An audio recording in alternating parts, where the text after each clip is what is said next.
Bakit ba tayo procrastinator? Alam mo ba hindi ka procrastinator dahil tamad ka?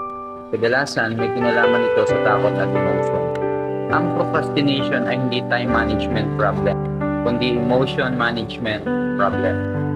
Ibig sabihin hindi mo iniiwasan ang gawain, iniiwasan mo ang pakiramdam. Kaya tayo nagpo-procrastinate dahil natatakot tayong magkamali, overwhelmed tayo. Gusto natin perfect agad. Mas gusto ng utak natin ng instant reward. Kaya minsan, kung papansinin natin, mas marami pa tayong oras sa pag-i-scroll kaysa sa mga bagay na importanteng gagawin natin. Netflix muna bago araw, scroll muna bago trabaho.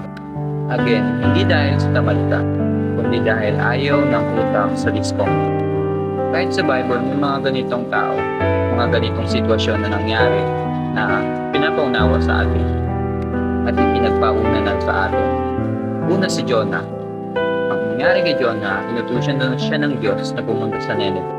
Pero instead na sumunod sa Diyos, ang ginawa niya ay tumakbo palayo. Hindi siya tamad, pero natakot siya. Si Moses, kahit na nakita niya yung kalingkingan ng glory ng Panginoon, ginawa niya. Dahilan pa rin sa presyo, hindi ako marunong magsalita. Sino ba ako? Dahil sa mga nature ni Moses ay takot at insecurity. Alam niyo ba na it is same sa atin ngayon? May ugat kung bakit natatakot tayong magsimula.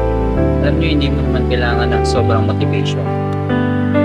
Ang kailangan mo lang, magsimula ka kahit mahirap, kahit pangit ang resulta, kahit hindi perfect ang resulta. Dahil ang mahalaga, hindi mo iniiwasan ng oras, kundi ang nararamdaman mo. Procrastination is not a laziness. Fear in disguise. Tagalog, hindi ka tamad. Natatakot ka lang magsimula.